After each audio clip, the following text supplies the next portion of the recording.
कर्म करे किस्मत बने, जीवन का यह मर्म, प्राणी तेरे हाथ में, तेरा अपना कर्म, तेरा अपना।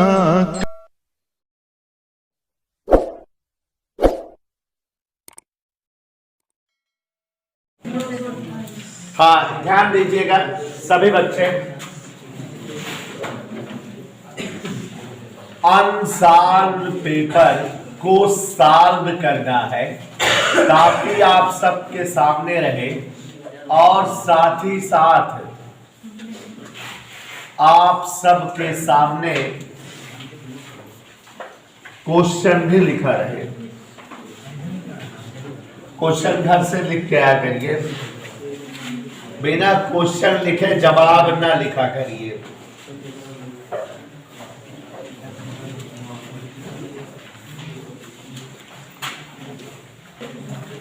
हाँ, तो श्रेया ओझा पहले कक्षा का खंड ट्रांजिस्टर के उत्सर्जक पर लगाया गया तीर संकेत करता है। जो ट्रांजिस्टर का उत्सर्जक आधार संग्राहक होता है, उस पर जो तीर लगे होते हैं वो किस चीज को प्रदर्शित करते हैं।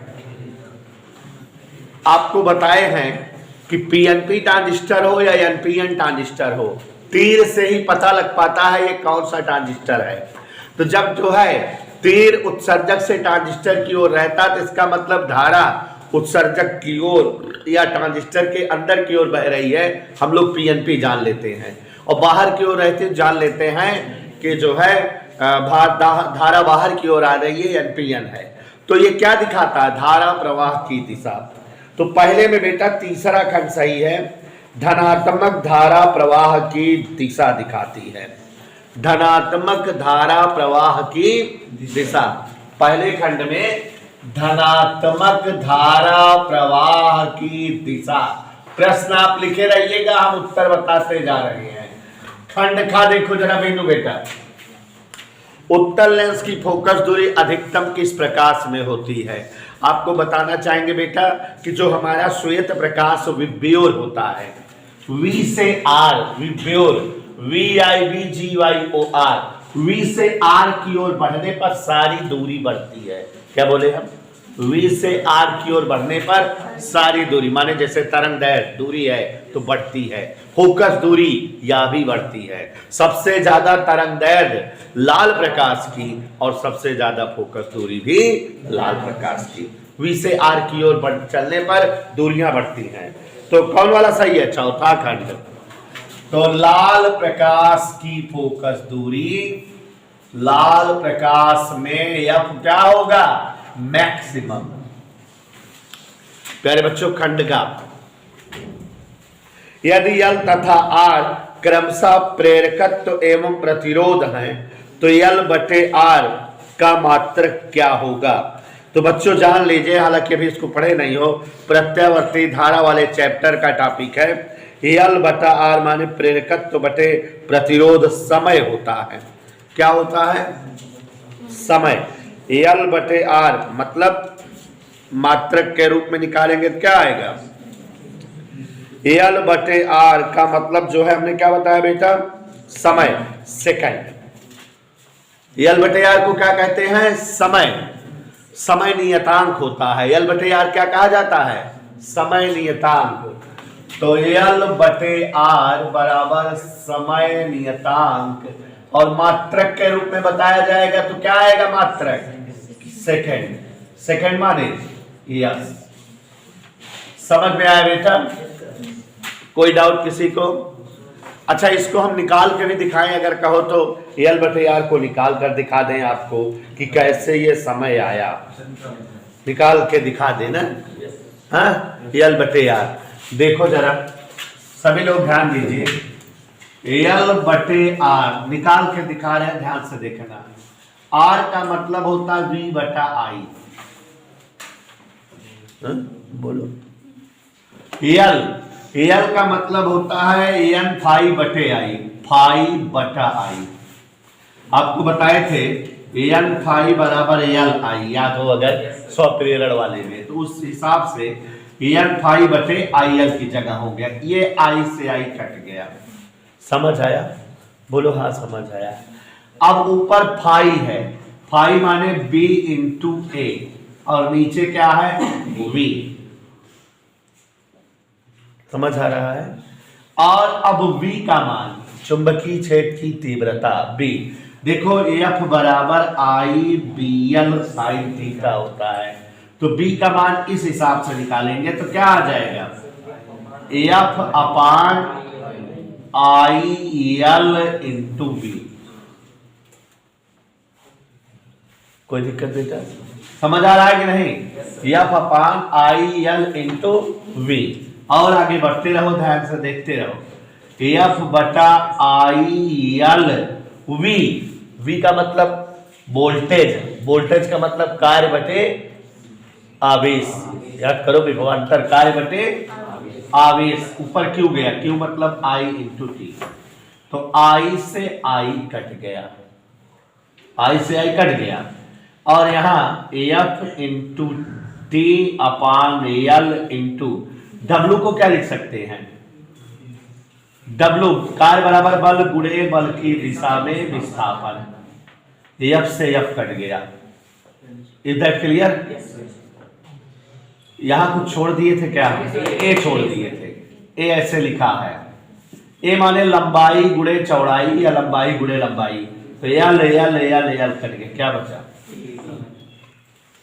ठीक है, तो इस तरह से भी जान लीजिए कि एल और आर का अनुपात क्या होता है, समय। देखो बच रहा है समय कि नहीं, लेकिन इतना कैलकुलेशन आपको नहीं करना रहेगा।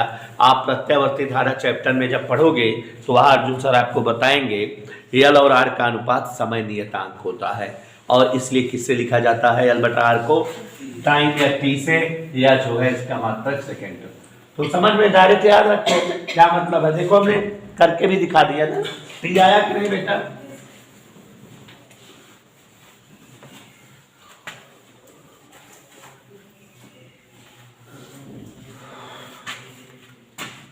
गौर से देखिए, हम पहुंच गए हैं, कौन सा पहुंच गए हैं, घा। घा, जबकि घा वाला कोर्स में नहीं है, हमने अभी इसके पिछले वाले पेपर में आया था तो बताए थे, लेकिन आपको समझाए थे कि एक चाचा थे माइकल फैराडे, उन्होंने पता लगाया है कि दुनिया के हर पदार्थ में अपना एक चुंबकत्व होता है, और कुछ पदार्थ ऐसे होते हैं जिनकी उपस्थिति से बाह्य चुंबकीय क्षेत्र की प्रबलता थोड़ा बढ़ जाती है, कुछ पदार्थ ऐसे होते हैं जिनकी उपस्थिति से बाह्य चुंबकीय क्षेत्र की प्रबलता बहुत ज्यादा बढ़ जाती है, और कुछ पदार्थ ऐसे होते हैं जिनकी उपस्थिति से बाह्य चुंबकीय क्षेत्र की प्रबलता घट जाती है। तो इस तरह से पदार्थ लौह चुंबकीय, अनुचुंबकीय, प्रतिचुंबकीय, 3 प्रकार के होते हैं। तो वह कौन सा चुंबकीय पदार्थ है जो बाह्य चुंबकीय क्षेत्र का विरोध करता है, माने जिसकी वजह से बाह्य चुंबकीय क्षेत्र घट जाता है? प्रतिचुंबकीय पदार्थ। कौन सा पदार्थ है? प्रतिचुंबकीय। पहले कोर्स में था, कोरोना से कट गया है इस बार, लेकिन जानते रहिए, 1 नंबर का क्वेश्चन मान लो कोई संघ के टीचर दे दे तो क्वेश्चन कटा नहीं पाओगे आप, जानते रहिएगा। हाँ ध्यान दीजिएगा, 0 केल्विन ताप पर शुद्ध अर्धचालक क्या होता है? आपको हमने बताया है बेटा, पहले से भी समझाया है कि जो अर्धचालक होते हैं सामान्य ताप पर क्या होते हैं? विद्युत के अचालक। तो 0 केल्विन माने एकदम शुरुआती ताप है, सामान्य ताप है, तो इस पर जो है अर्धचालक क्या होगा? अचालक। और ज्यादा ताप हो जाएगा तो क्या बन जाएगा? वो चालक। अर्धचालक की खासियत होती है कि सामान्य ताप पर क्या होते हैं? विद्युत के अचालक। तो अचालक माने विद्युत रोधी। तो कौन सा सही है? हाँ, विद्युत रोधी। सामान्य ताप 0 केल्विन माने एकदम शुरुआती ताप है, और उस ताप पर जो है परम शून्य ताप जिसे कहते हो, उस ताप पर हमारे अर्धचालक क्या होंगे? अचालक होंगे, विद्युत रोधी होंगे। आगे बढ़े बच्चों, क्वेश्चन नंबर 4, निम्नलिखित में से कौन सा विद्युत क्षेत्र का मात्रक नहीं है? ध्यान दो, बड़ा बढ़िया क्वेश्चन दे दिया जिसने भी दिया है, जिसने भी दिया है बहुत ही प्यारा और खूबसूरत क्वेश्चन दे दिया है। विद्युत क्षेत्र का वैसे मात्रक आप 2-3 जानते हो। एक जानते हो आप न्यूटन पर कूलाम, एक जानते हो आप वोल्ट पर मीटर। विद्युत क्षेत्र का आप 2 मात्रक आप जानते हो, न्यूटन पर कूलाम और वोल्ट प्रति कूलाम। अच्छा, एक लिखा है जूल प्रति मीटर प्रति कूलाम। देखो जरा, न्यूटन आपको पता है, जूल को हम लिखते हैं न्यूटन मीटर, तो अगर हम न्यूटन जानना चाहें तो जूल प्रति मीटर। तो ये जो न्यूटन प्रति कूलाम है इसको हम लिख सकते हैं जूल प्रति मीटर कूलाम, ऐसे भी लिख सकते हैं। तो अब देखो ऑप्शन में इन तीनों के अलावा जो ना हो वही हमारा सही है। तो देखो, पहला न्यूटन पर कूलाम तीव्रता का मात्रक होता है, तीसरा जूल प्रति कूलाम प्रति मीटर ये वाला है, ये भी मात्रक होता है, चौथा वोल्ट प्रति मीटर भी मात्रक होता है, यही दूसरा मात्रक नहीं है जूल प्रति कूलाम। इधर क्लियर? सोनी जी क्या मात्रक नहीं है इसका? हम तो भाई प्रश्नोत्तर नंबर 2 पहुंच गए हैं, दूसरे का खंड। और आप लोग देखना बेटा, हालांकि जो अभी पेपर हमने लगवाया है उस पेपर से ये पेपर बिल्कुल डिफर है, लेकिन उस पेपर को लगाने में जैसे 6 दिन लगे थे, 6 पीरियड, इस पेपर को लगाने में मुश्किल से 4 पीरियड लगेंगे। अब देख लेना, समय बचेगा। दूसरे का प्रकाश वैद्युत प्रभाव में देहली आवृत्ति से क्या तात्पर्य है? हम आपको बताए हुए हैं कि थ्रेशोल्ड फ्रीक्वेंसी या देहली आवृत्ति वह आवृत्ति होती है जिससे अधिक आवृत्ति का प्रकाश आपतित कराए जाने पर ही प्रकाश वैद्युत प्रभाव की घटना संपन्न होती है ना? तो चलो लिखो, धातु सतह पर आपतित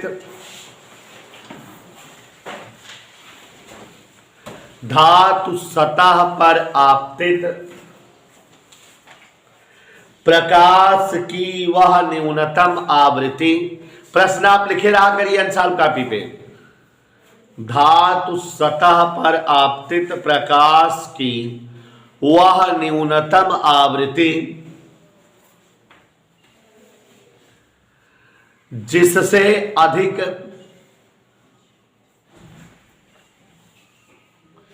मान की आवृत्ति वाले प्रकाश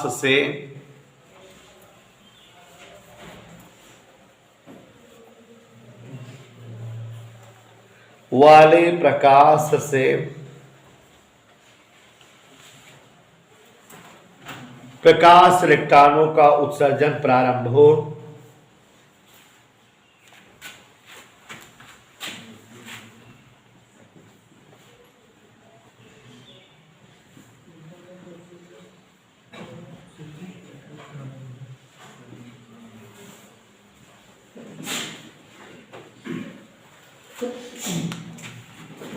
देहली आवृत्ति कहलाती है।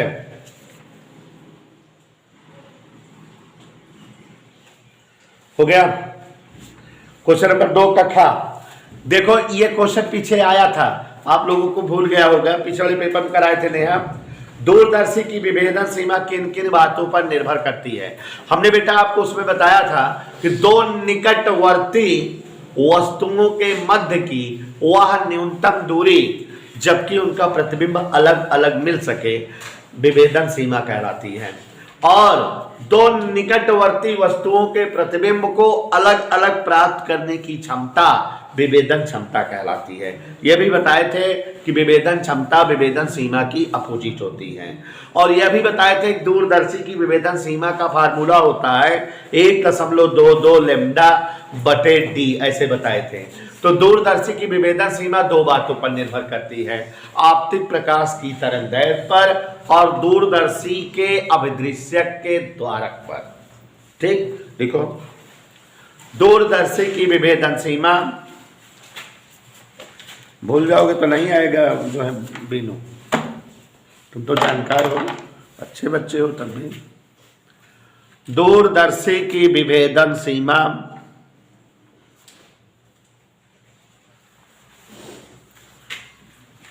नंबर 1 आपतित प्रकाश की, प्रश्न लिखे रहा कर जो ना सोनी, और जगह छोड़े रहा कर क्वेश्चन लिखे के अंसाल मतलब प्रश्न लिखा रहे, जिससे कभी रिवाइज करना हो तो फिर आपको अंसाल में हेरने की जरूरत ना हो। क्वेश्चन रहे ऊपर स्नेहा हो जा, नीचे उत्तर रहे, प्रश्न नहीं लिखती हो, प्रश्न क्यों नहीं लिखती हो? तो अभी लिख लो, ते लिखो, जगह छोड़ दो ना उतना, ये तो नहीं छोड़ रही। हाँ क्या लिखे? क्या झगड़ा कर रही है उसने? हाँ ये तो हड़का रही है हमको। एक तो मुझसे डरात रही थी। दूरदर्शी की विभेदन सीमा नंबर 1, आपतित प्रकाश की तरंगदैर्घ्य पर, लड़ा न कर भाई हो जाए,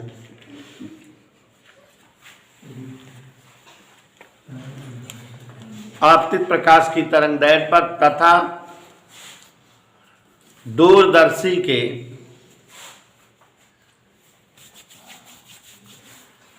अभिदृश्यक के द्वारक पर निर्भर करती हैं, द्वारक के व्यास पर।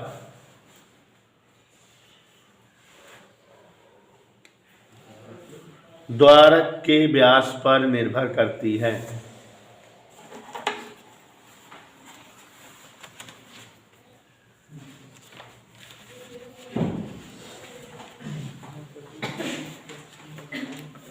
देखा बच्चों, खंडगा,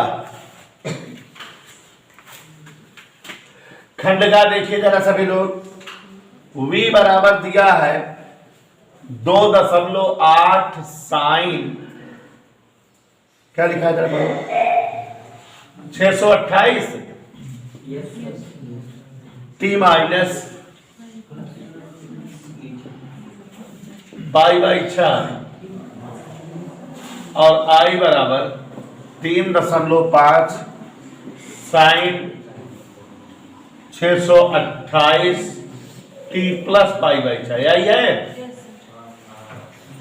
इधर देखो, एक मिनट को I बराबर I0 sine omega T plus φ1 से तुलना करने पर देख के बताओ φ1 कितना है? π/4 है।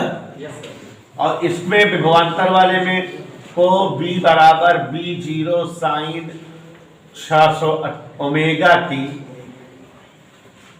प्लस φ2 से तुलना करने पर φ2 कितना है? इसलिए कलांतर पूछ रहा है। कलांतर फाई बराबर φ1 माइनस φ2, तो π/6 माइनस माइनस π/6, तो 2π/6 माने π/3 माने 60 आंसर आ गया। प्रत्यावर्ती धारा वाले चैप्टर का सवाल था, लेकिन मैंने देखा लग जाएगी आप लोगों को, इसलिए बता दिए।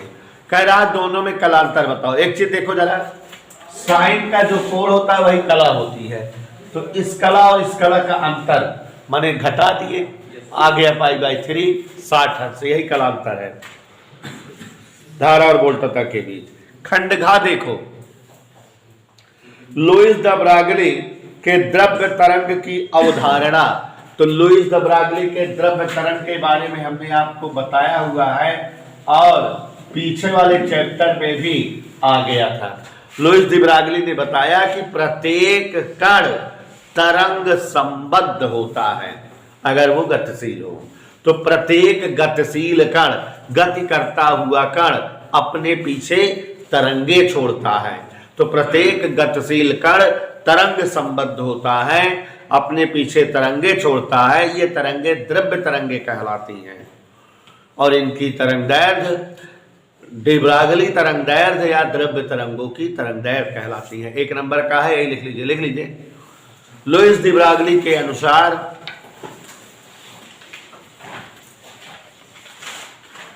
लुईस डी ब्रागली के अनुसार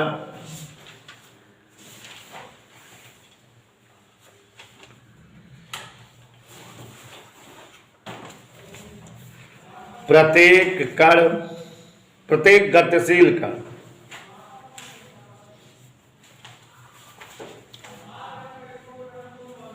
तरंग संबद्ध होता है,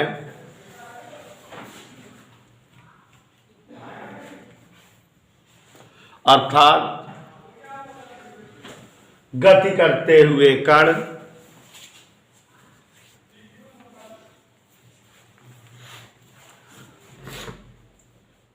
अपने पीछे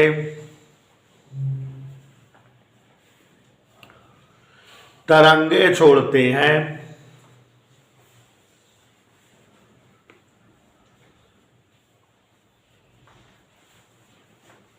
जिन्हें द्रव्य तरंगे कहा जाता है।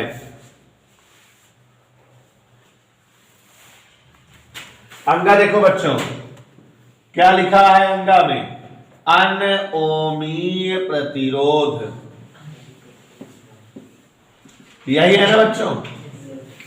माने ऐसे सभी प्रतिरोधक जो ओम के नियम का पालन ना करें, ऐसे सभी प्रतिरोधक जिनके लिए V और I का अनुपात बराबर न रहे, ऐसे सभी प्रतिरोधक जिनके लिए V और I में खींचा गया वक्र सरल रेखीय ना मिले।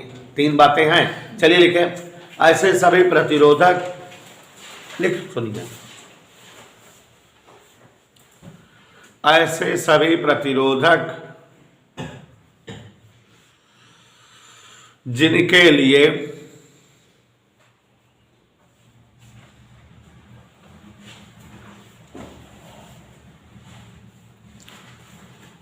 V और I का अनुपात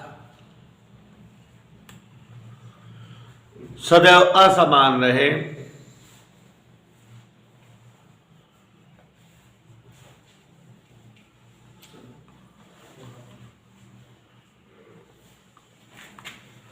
जिनके लिए V व I में खींचा गया वक्र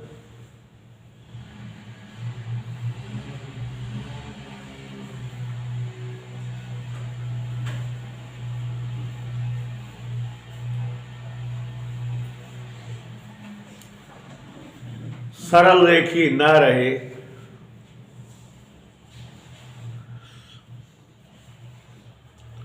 अर्थात जो प्रतिरोध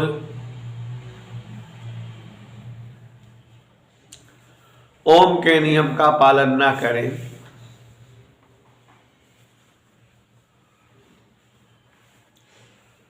अनोमी प्रतिरोध कहलाते हैं।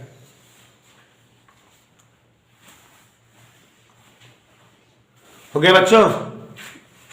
जैसे ट्राइवुड वाल्व,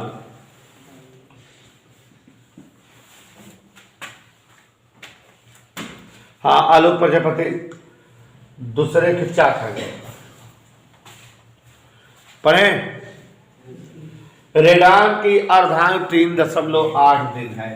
देखो कोर्स में नहीं है, टीहा 3.8 दिन।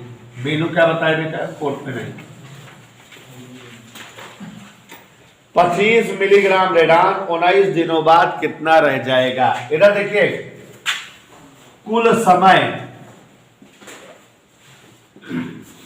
बराबर 19 दिन। कुल समय का सूत्र बताए हैं पीछे हम आपको, एनटी हाफ। दो ही सूत्र यूज होता है कुल समय का, एक भैया और बताओ तो, बराबर 19। तो एन बराबर 19 बटे टी हाफ, तो 19 बटे टी हाफ माने 3.8। दशमलव हटाओ बेटा, 0 बढ़ जाएगा। 38 पंचे 190। इसलिए शेष मात्रा,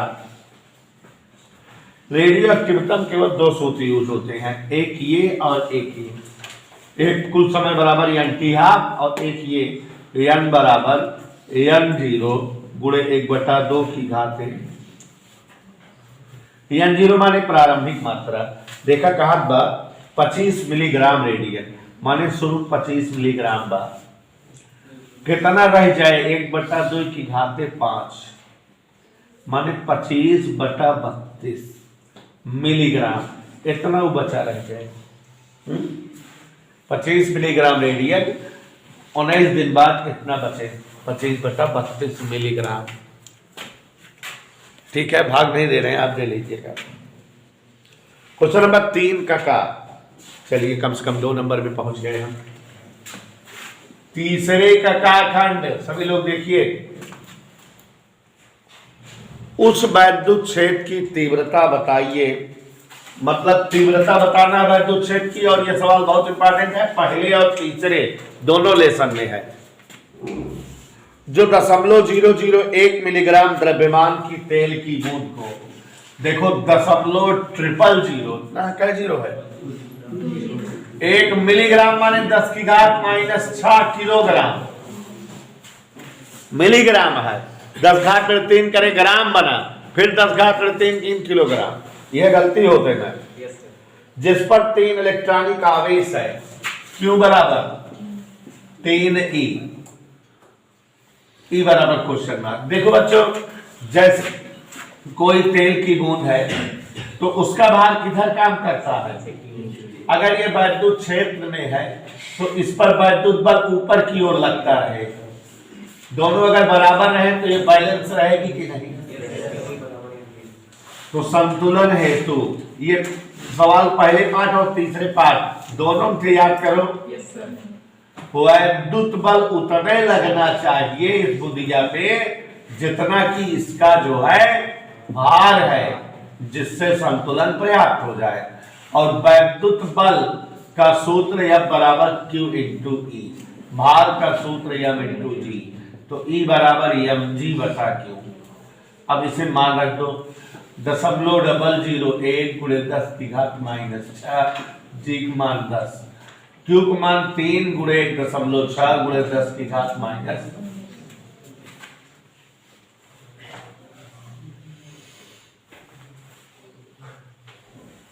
दशमलव हटाओ, उधर यार गुस्सा ही है ना। ध्यान दीजिएगा, ऋण 6 और ये 1 2 3 कितना भाग, ऋण 9, 2 है ठीक है। अब कितना भाग, ऋण 7, ऋण 19 ऊपर गया, 19 में 7 गए, 2 जीरो है में ले जाए 100 भाग 48 दूनी 96, 40 जीरो बढ़ाओ 400, 48 अट्ठे न्यूटन पर कूलाम या वोल्ट पर metre. There are so many unit of वैद्युत क्षेत्र की तीव्रता। तो ये कौन सवाल हो गई बेटा,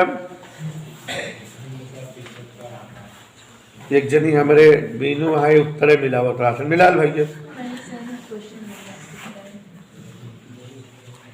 खंड खा, तीसरे का खा पढ़ो। तीसरे का खा है, बैंड अंतराल के आधार पर चालक, विद्युत रोधी और अर्धचालक में अंतर बताओ। आपको हमने बताया हुआ है, पीछे वाले चैप्टर में भी बताए थे।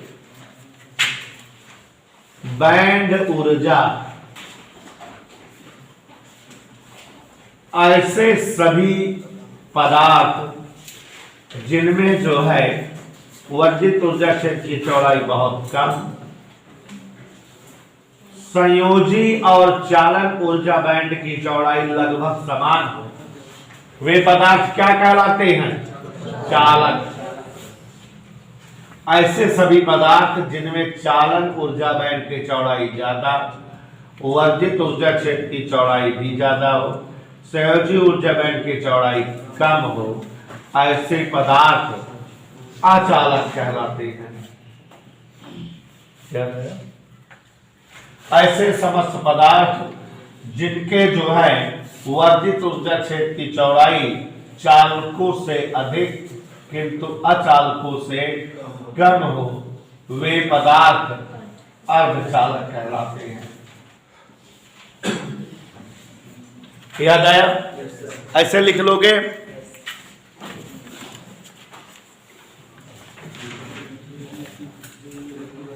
हाँ, अगला क्वेश्चन खंड गा, कोर्स में नहीं है गा, जान लीजिए। मगर रेडियो एक्टिव पदार्थों की सक्रियता से क्या समझते हो? रेडियो एक्टिव पदार्थों की सक्रियता R बराबर होता है dN/dt। यहां पर देखो जरा कैसा क्वेश्चन है ये, तीसरे का गा। सक्रियता, मजेदार बात है, जान लीजिए। सक्रियता R बराबर -dN/dt, मतलब रेडियो एक्टिव पदार्थ के विघटन की दर सक्रियता कहलाती है। माइनस क्या लिखे हैं, मतलब कम होना। किसी रेडियो एक्टिव पदार्थ किसी रेडियो एक्टिव पदार्थ के विघटन की दर, माने एकांक समय में कोई रेडियो एक्टिव पदार्थ जितना विघटित हो जाता है वही उसकी क्या कहलाती है, सक्रियता। रेडियोएक्टिव पदार्थ के विघटन की दर या सक्रियता का कई मात्रक है। सबसे पहले इसका मात्रक था बेकुरेल। क्या? साइंटिस्ट के नाम पर इसका जो है नाम पड़ा है। तो इसका मात्रक है बेकुरेल। एक बेकुरेल बराबर 1 विघटन प्रति सेकंड। क्या? 1 सेकंड में अगर 1 विघटन हो तो इसे 1 बेकुरेल कहते हैं। 1 बेकुरेल बराबर 1 विघटन प्रति सेकंड। इसका मात्रक रदरफोर्ड भी है, इसका मात्रक क्यूरी है। 3.7 × 10 विघटन पर सेकंड को 1 क्यूरी कहते हैं। और ऐसे ही इसका मात्रक क्या है, रदरफोर्ड भी है। तो रेडियोएक्टिव सक्रियता मात्रक जान गए ना, क्या है, विघटन पर सेकंड, या इसी को क्या कहते हैं, बेकुरेल। और इसके और क्या मात्रक है, क्यूरी, और इसका मात्रक क्या है, रदरफोर्ड। ठीक है, बड़े मात्रक। बस गा हो गया ना, घा। एंड द्वारक की सत्यता सारणी और प्रतीक चिन्ह। देखो आप याद करो कि पिछले वाले पेपर में भी और इस पेपर में भी इस टॉपिक से रिलेटेड सवालें आ रही हैं। तो आप इसका मतलब आप इन पर जो है ज्यादा फोकस करोगे, एक सवाल जरूर आती है। कौन सा गेट कह रहा है, एंड गेट। एंड गेट याद करो।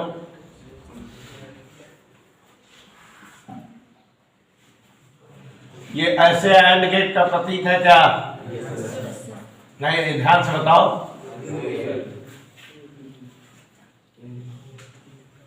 याद आया?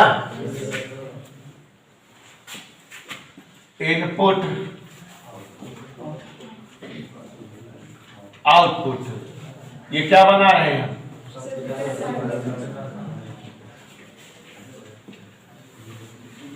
0 0 0 1 1 0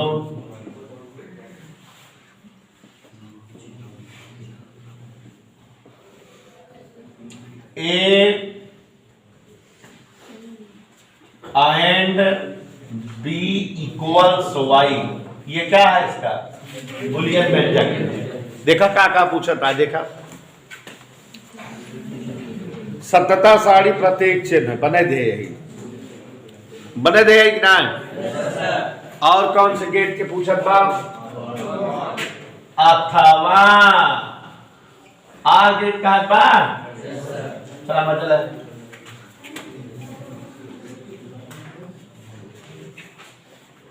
जैसे हमका याद है वैसे तुमको याद रहे सोनी। कौन गेट है, A R B equal Y।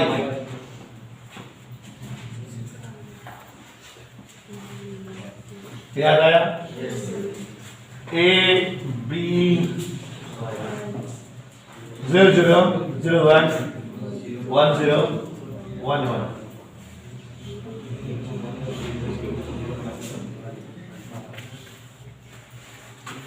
याद आ गया बच्चों? तो ये हमारा जो है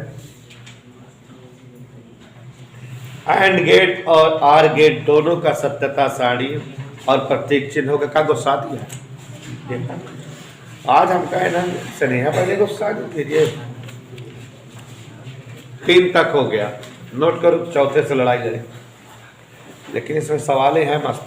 चौथा पूरी सवाल है, सभी का सवाल मजा आएगा।